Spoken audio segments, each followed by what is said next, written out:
Since the beginning of the universe, man and woman are expected to work as a unit. The weight of bringing up children is less heavier when father and mother both take part in the duties of bringing up their children. However, this does not always happen as expected. Mothers are often abandoned by their partners, and when this happens, these beautiful souls, out of their indispensable love for their children, tend to do anything for their survival and the survival of those who matter most to them, their children.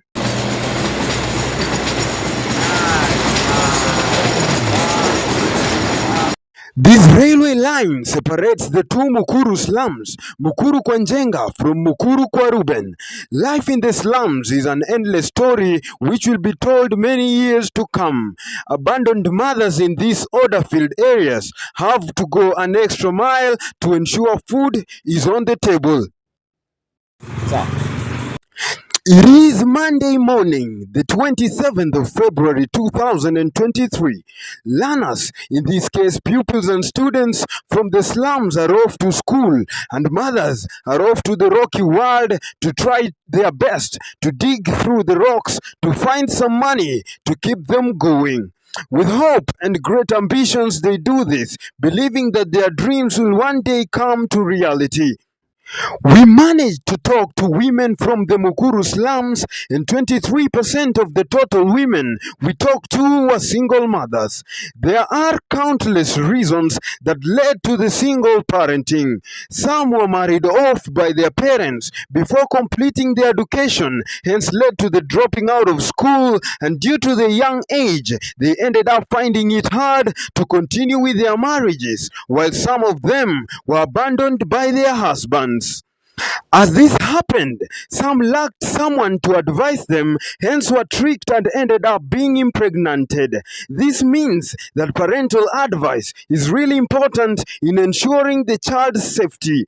But the question still remains, what do these single parents say about their state of single parenthood? I have been a single parent for 13 years and I'm completely comfortable with it. All thanks to Equity Foundation for taking my children through secondary and tertiary levels of education. I can proudly say that through all these challenges, Equity has been my all-time husband. God bless you, Equity.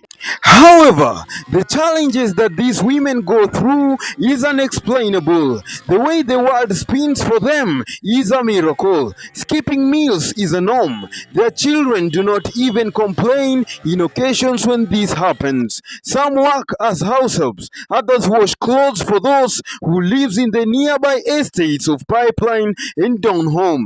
Others hawk tea, chapatis, groundnuts, mandazis, and water. Some, though only the brave ones, work in the Embasava Sacco as drivers and conductors. The money they get has to cater for rent in the houses they live, food, clothing for them and their children, school fees, school uniforms for their children, among other expenses. They have nothing in their pockets, but they have got a lot in their hearts. Their deliberate ins and hard work is what may have compelled Mwanahamisi Hamadi to start the Mwanamke Bomba show on Citizen Television. 13% of the women we encountered while talking about their children said, and I quote, "Our future is at the hands of our children. They will help us through the talents they are born with and through the skills they will acquire through education."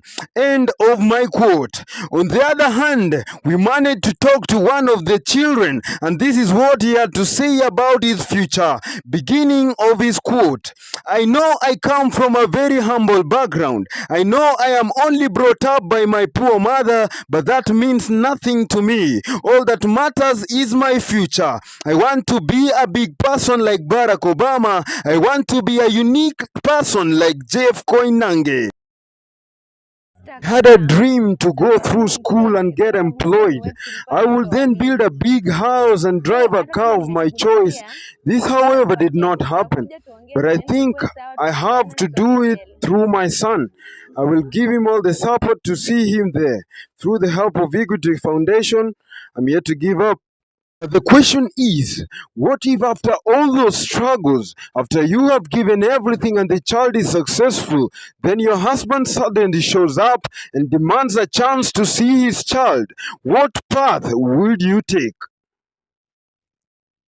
We also had a chance to talk to a psychology student at the University of Nairobi, and the following was her opinion. We are with one student of psychology from the University of Nairobi, and we have come across her today.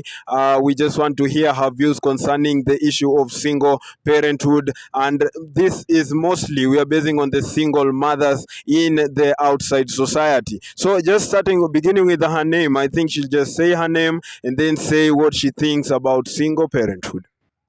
Okay, my name is Shan. I'm a student at University of Nairobi. My name is Shan Cynthia Shanice, and I am studying psychology at the University of Nairobi. I would start by congratulating single women out there for their powerful dedication towards parenthood. However, I would like to urge them to strongly stand by their words and never to give up in life. They may be stigmatized by their family members and friends, but they should stand out to courageously fight the issue of street children. Take care of your children. Abandoning them will not do you any good.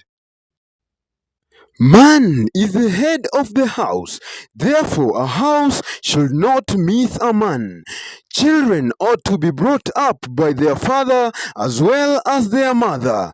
To all men out there, learn to be humble and do not run away from your responsibilities. By doing this, the next generation will not be disadvantaged. My name is Gordon Brown, aka the Epic Informer, a young man with a dream to be the king of the screens. Have a good time and don't forget to like, share, comment, and subscribe to my channel.